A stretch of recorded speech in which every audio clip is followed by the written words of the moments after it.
Hey horror fans, welcome back to the channel.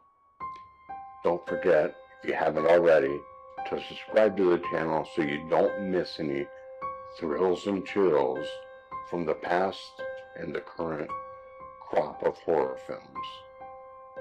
Today, we will take a deep dive into 1971's Twins of Evil. So, what stands out in this movie compared to other Hammer movies? Well, Peter Cushing, as usual, he is the best performer in the movie. He's great. One of the great Hammer actors in a great Hammer role. This is one movie where Cushing is not the hero. He is a human, not a vampire, but he is not a good person.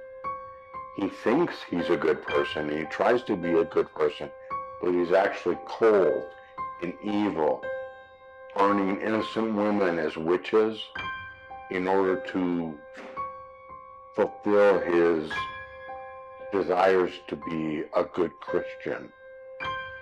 So the vampires are bad in this and pretty evil, but the humans are not much better. Cushing had just lost his wife a little bit before this film was made, and his grief seems to bleed into the performance. He looks haunted, not just by the vampires in this movie. This is where Twins of Evil gets a little bit spicy. You've got the mix of the sensuality that Hammer films were so famous for, along with religious repression and the violence that the witch hunters display. The twins are portrayed as two ends of that spectrum. One's a good girl, and one's a bad girl. The good girl is repressed, and it may be that the bad girl, and she is really bad in this movie, may be having more fun, and she definitely is more attractive to the vampires, and surprisingly, to the hero of the movie as well. What works? The atmosphere. This is perfect. This is the perfect Hammer Gothic film. The castles are dark. The crypts are dark. What doesn't work? Well, the twins they're not very good actresses, to be honest with you. And the chemistry between the lead and the twins doesn't seem very good. As usual with Hammer, you kind of have these weird, love things that you don't understand why people are falling in love with each other.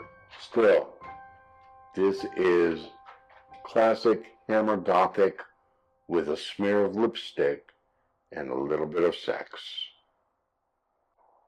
So, should you watch Twins of Evil? Absolutely.